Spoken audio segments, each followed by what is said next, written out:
ශ්‍රී ලංකාවටත් ඒ වගේම ආසියානු කරයටත් ආවේනික විශේෂිත පක්ෂීන් විශේෂ ඒ වගේම සමනල විශේෂ මේ පාර්ක් එකේ ජීවත් වෙනවා.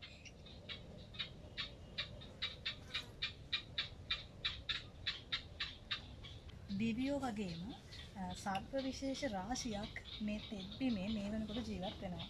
ඒ වගේම දැනට හොයාගෙන තියෙන විදිහට වන්දවියාවෙන් පරිගණනයට ලක් වෙලා තියෙන ශ්‍රී ලංකාවට ආවේනික විශේෂිත සර්ප විශේෂ කිහිපයකුත් මේ වගුරු බිමේ ජීවත් වෙනවා. ඒ වගේම ඔයාලට දැක ගන්න පුළුවන්කම තියෙනවා මේ වතුර නොබසින තැන්වල මේ පාර්ක් එකේ දැනටත් මధుර විශේෂ කිහිපයක්ම ජීවත් වෙනවා.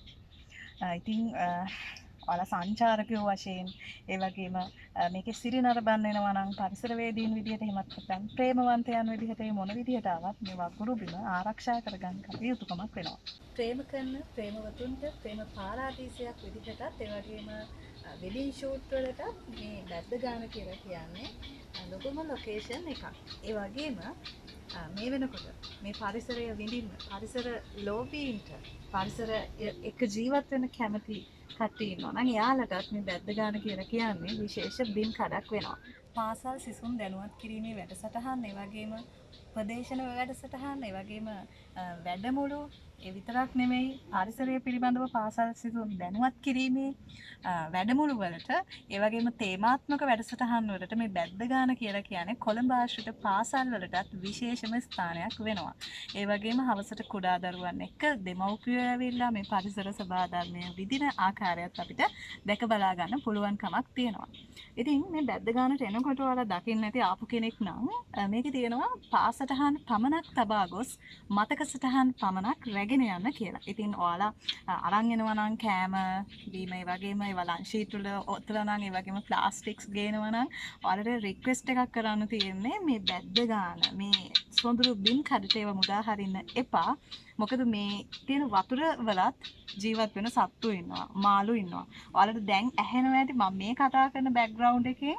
ඒකයි මම මේක වෙනම ඩබ් කරන්න නැතුව මෙතනදිම කතා කරන්න හිතාගත්තේ මගේ වීඩියෝ එකට. මම මේවා කිසිම දෙයක් එඩිට් එකෙන් දාපුවා නෙමෙයි. මේ ඔක්කොම සත්තුන්ගේ පියෝ කටහඬවල් ටික තමයි එන්නේ. ඉතින් ඔයාලට කියන්න තියෙන ඔයාලා එන්න මේ පරිසරයේ විඳින්න. හැබැයි ටොපික් කොලයක්වත් දාලා යන්න එපා. මේ ලස්සන තව කෙනෙක්ට විඳින්න ඉඩ තියන්න.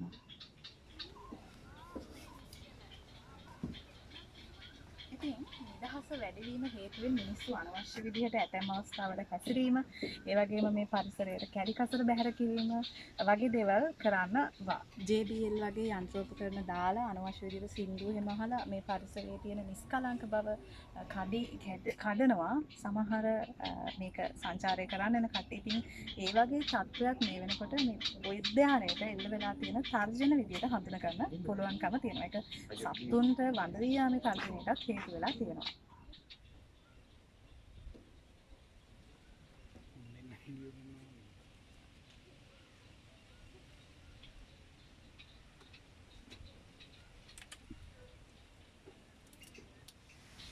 ශ්‍රී ලංකාවේ මේ වෙනකොට සිද්ධ කරලා තියෙන පාරිසරික විද්‍යාත්මක අධ්‍යයනයන් වලට අනුව මේ උද්‍යානයේ මේ වෙනකොට හොයාගෙන තියෙනවා ශ්‍රී ලංකාවට ආවේනික ශාක විශේෂ 100ක් තියෙනවා කියලා.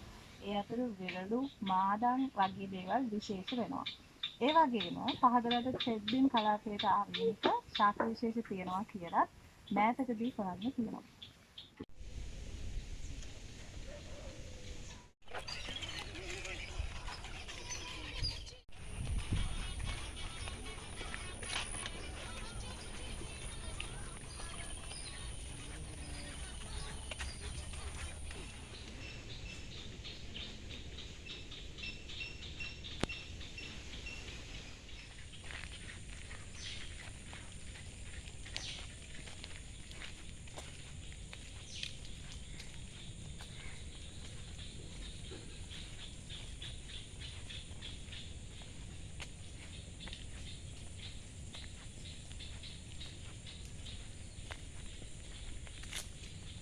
ඉතින් සෙනසුරාදා සහ ඉරිදා කියලා කියන්නේ ගොඩක් කට්ටියට මේ බිම් කඩට එන්න පුළුවන් ෆ්‍රී දවස්.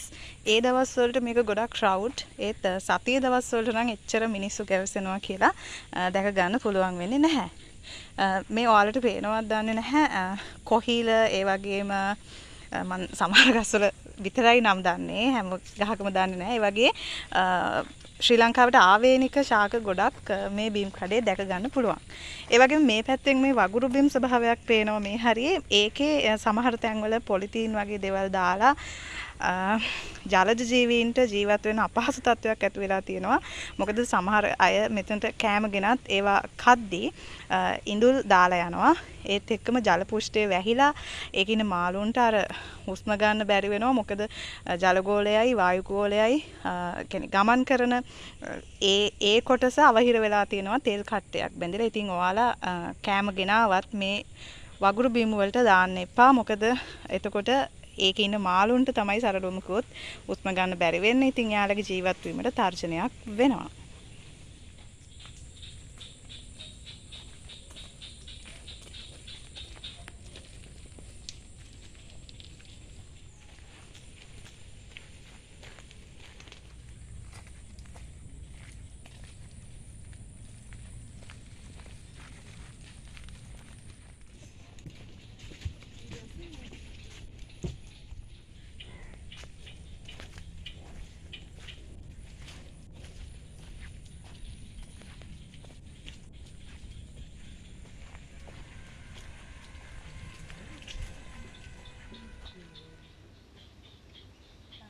AUCN කියන වලවියාමේ තර්ජනයට ලක්වන සතුන් ඇතුළත් කරන වාර්තාවේ දීවර බඩලුකු සිටිනවා කියලා වාර්තා වෙනවා මේ තෙත්බිමේ මේ වෙනකොට. ඔයාලට පේනවත් දන්නේ නැහැ මේ විදිහට ගස් වලින්ම උඩු උයන් බැඳලා වගේ ලස්සනට ගස් දෙපැත්තෙන් තියෙන නිසා හැදිලා තියෙනවා අර උඩට ඇවිල්ලා වියන් ආකාරයෙන්. ඒ විදිහට පාරිසරික විවිධත්වයෙන් ජෛව විවිධත්වයෙන් අනුවන විදිහට තමයි මේ තෙත් බිම් කඩ තියෙන්නේ. මේක ඒ කියන්නේ ආටිෆිෂල් කිව්වත් සම්පූර්ණ ආටිෆිෂල් නෙමෙයි. මොකද පැවතිච්ච තෙත් බිම් වඳ වියාමේ තර්ජනයට ලක් වෙච්ච තෙත් බිම් 11ක් එකතු කරලා තමයි මේ සොඳුරු බිම් කඩ හදලා තියෙන්නේ.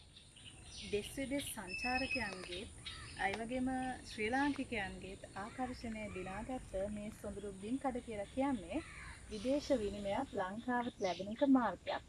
ඒ කියන්නේ විදේශීය සංචාරකයන්ගේ නිතර ආකර්ෂණයට ලක් වෙන විදේශීය සංචාරකයන් බහුලව ගැවසෙන ප්‍රදේශයක් තමයි මේ තෙත් බිම් කඩ. ඒක නාගරික සැලසුම් කරන්නේ ජයග්‍රහණයක් විදිහට අපිට හඳුන ගන්න පුළුවන්කම තියෙනවා. ඉතින් සබා සෞන්දර්ය විඳින්න කැමති, සබා දහමට කැමති කාගේ සිත්ගත් මේ තෙත් බිම ආරක්ෂා කරගන්න එක අපි හැමෝගෙම වගකීමක් වෙනවා. ඒක ඒ වගේම යුතුයකමක් වෙනවා. ඉතින් ඔබට ආරාධනා කරනවා කොළඹ ආශ්‍රිතව ඉන්නවා නම් එන්න ඇතුල් කෝච්චයට ඇවිත් මේ සබා සෞන්දර්ය විඳ ගන්න කියලා.